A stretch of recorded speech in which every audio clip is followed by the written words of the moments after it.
This is work, we're starting obviously with the smallest organisms, the viruses, and this is work I've done with my two co-first authors, Cesar Ignacio Espinosa and Simon Rue. We're in Matt Sullivan's lab at the University of Arizona. And also, this is work we've done with all of the multitude of co-authors from Tara Oceans. So I've been emailing you guys over the last year or so. I'm meeting you for the first or second time, most of you, so hello. So this is work we've done to really look at the patterns and ecological drivers of ocean viral communities. So to give you an introduction to this, most everybody in this room knows that the oceans on Earth are teeming with microorganisms. And it's these microorganisms that are performing the biochemical reactions that really fuel life on our planet. But we also know that these oceans are teeming with viruses. There are roughly 10 to the 31st viruses on Earth. And in the oceans, viruses outnumber bacteria by about 10 to 1. And this results in approximately 10 to the 23rd viral infections occurring per second in the world's oceans. So these infections of viruses, of microbes, really have strong ecological impacts. So to illustrate that, I'm showing you two electron micrographs here. On the left, we have this bacterium, and it's infected with these replicating viruses. And on the right, we have what used to be a bacterium. It's been lysed by these viruses, which are these tiny little dots. So this process of interactions between viruses and bacteria has the primary effect of it causes mortality of bacteria. There's an estimate that approximately 1/3 of the bacteria in the ocean is killed every year by viruses. Daily, not every year. Also, we know that viruses affect biogeochemical cycling in the ocean. So part of this is because when viruses lyse hosts, they turn a living organism into non-living organic matter. And that organic matter can then be recycled.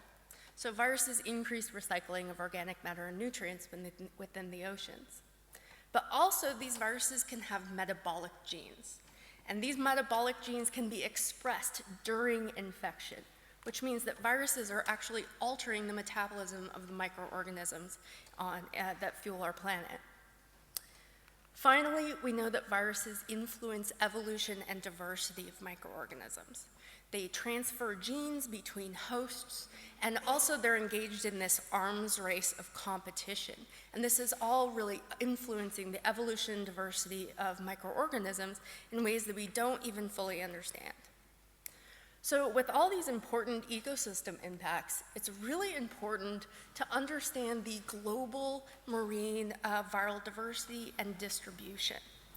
So to do this, we really need systematic sampling of viruses in the global oceans, and also we need the ability to count meaningful ecological units for viruses. And this second part here has been really challenging because viruses don't have a universally conserved gene. They don't have something equivalent to a 16S or 18S gene we can use as a barcode. So up until recently, I couldn't define a species or a population of viruses. We didn't know what to count. But once we have these things, we can really advance marine viral research towards this quantitative predictive science and start to test ecological hypotheses.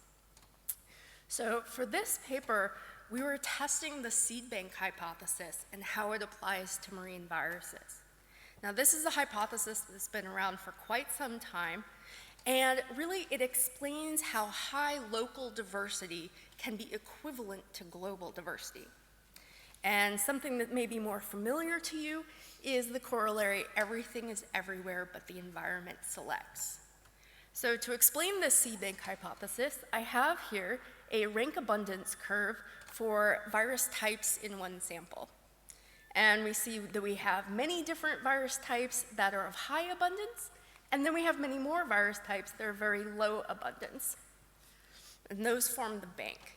Now, as these viruses encounter changing environmental variables, either over time or over space, this causes the viruses to change in their relative abundance.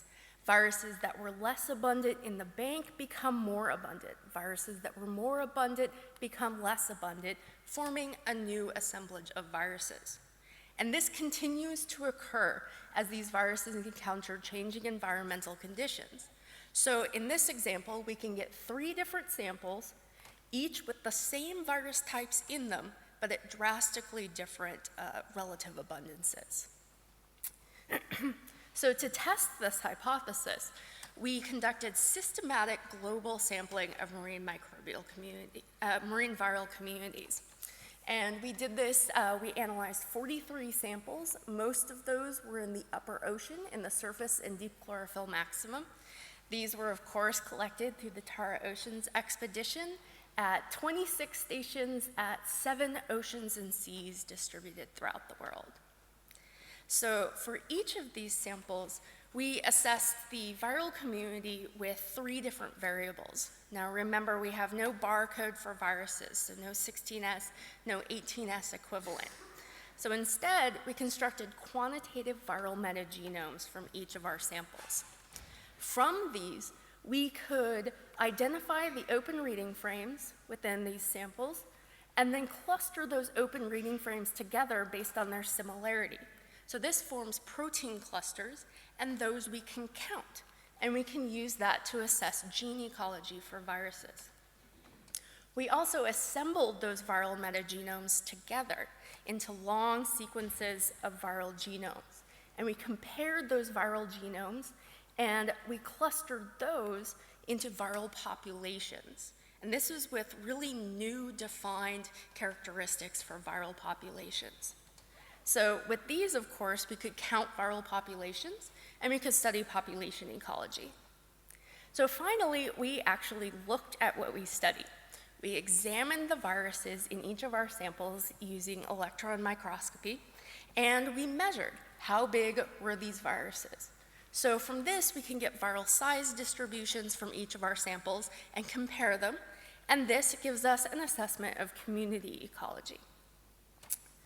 So I'm going to start discussing results. I'm going to just start with the viral populations, because this has really been something I've been excited about in this field, which is that we're finally moving beyond examining individual genes of viruses to examining their viral populations. And using these recent definitions, we were able to identify nearly 5,500 viral populations throughout the world's oceans.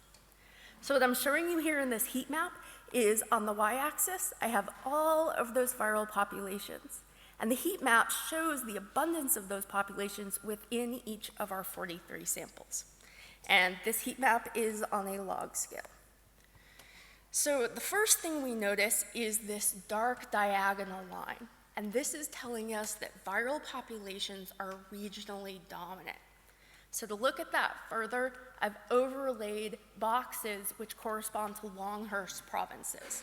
These are biogeographical regions of the world's oceans.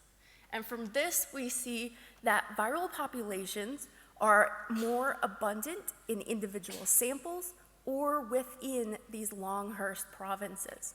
So this is definitely suggesting some biogeography of marine viruses.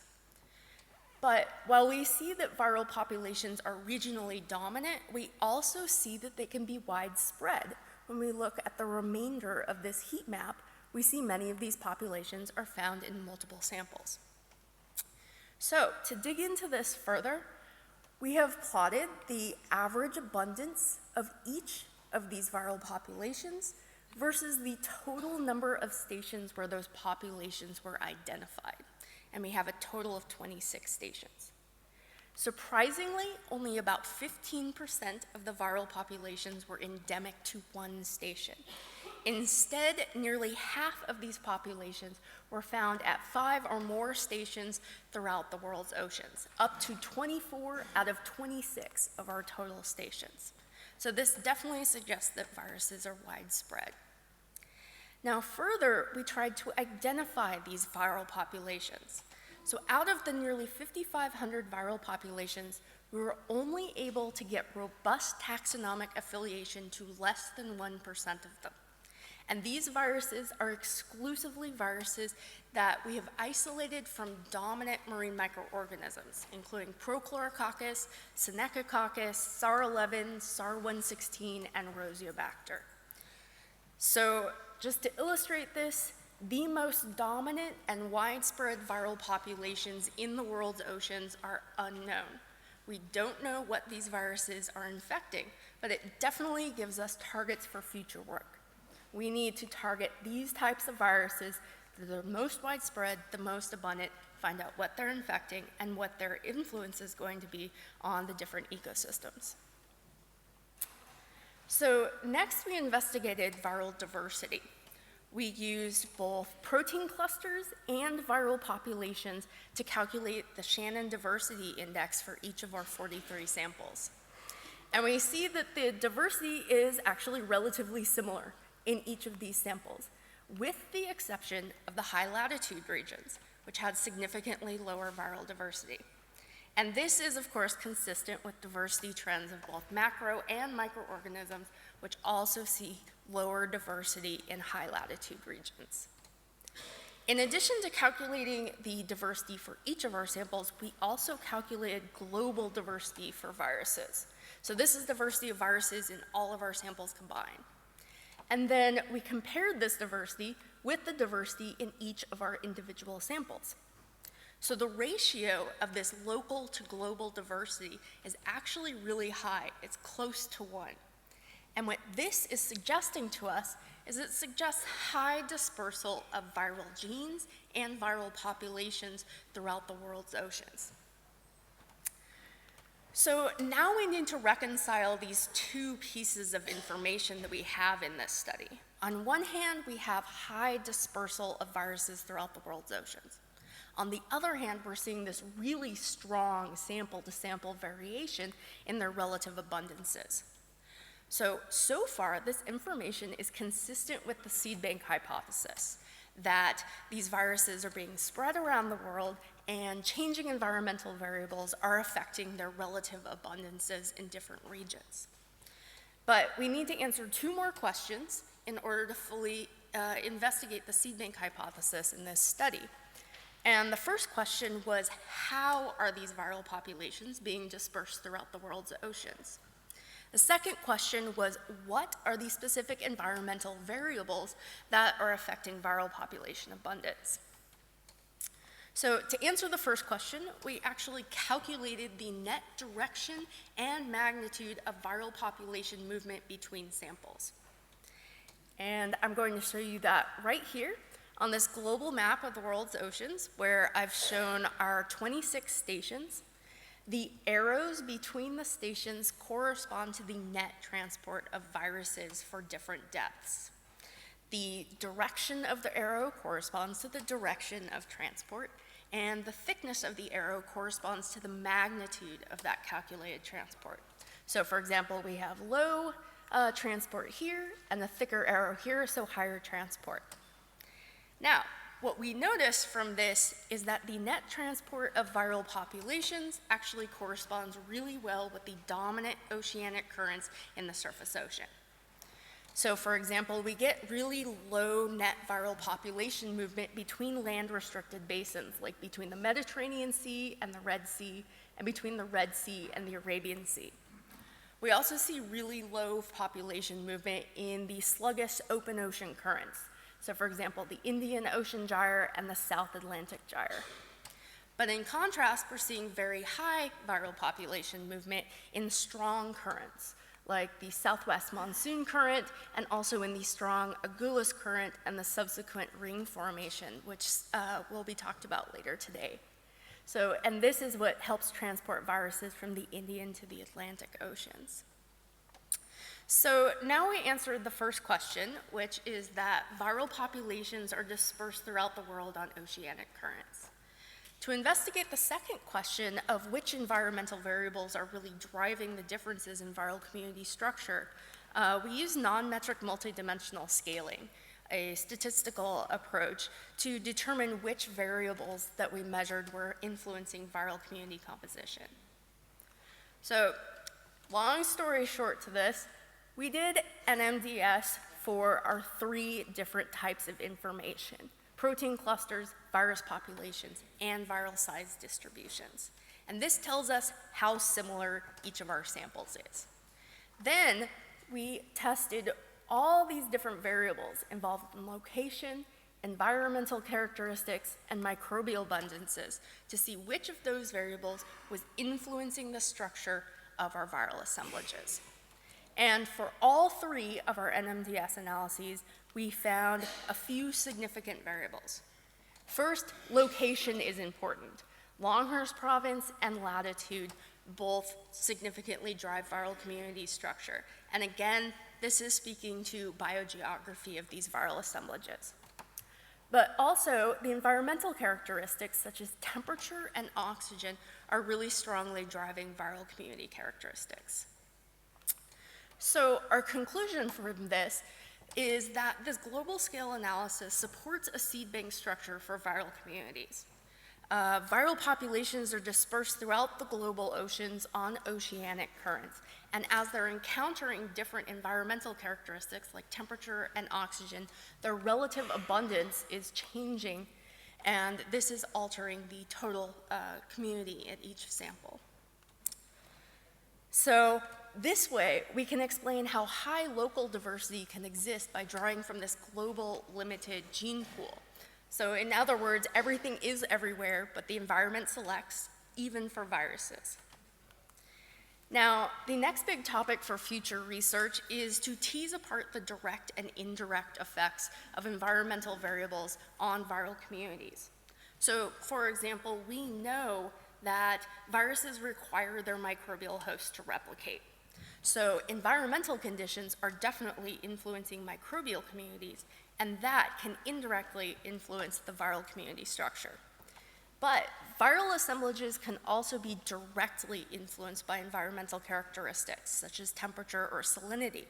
And this can alter viral decay rates, as well as viral infections. So we currently have many emerging methods to connect viruses with their microbial hosts that's going to make this type of investigation possible to tease apart the direct and indirect effects of environmental characteristics.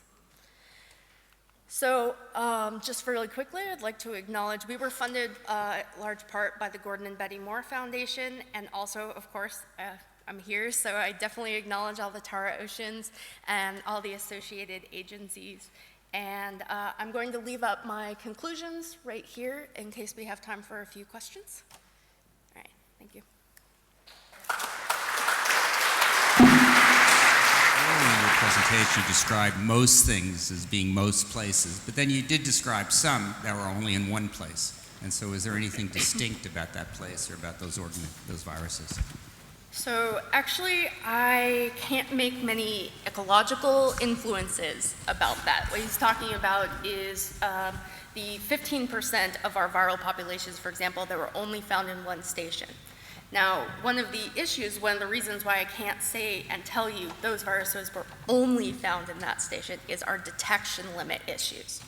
So as we get better, more and more, we had 2.3 billion reads, and it turns out that's not enough. As we get more and more sequencing and assemble things better, we are probably going to see that those sample populations we only found in one sample are actually found in many samples, but just at lower abundances. That's great stuff, Jen. When you find a virus halfway around the world, do you think that it's there and it's been inactive the whole time? Or do you think it is actually infecting, but at some low level far away? And it's infecting much higher levels, so you see a lot more of it at its center of higher abundance? Yes. So I can't tell you for sure. It can be both. For one thing, we know that viral decay rates are anywhere from minutes to, well, hundreds of years. So it's somewhere between the two. So theoretically, a virus could be produced and then travel around the world's oceans, never decaying, and still be infective. But many viruses, I hypothesize that their hosts are also transported around the world's oceans, or that they're infecting different hosts at different places. So it's this continuously low production of those types of viruses.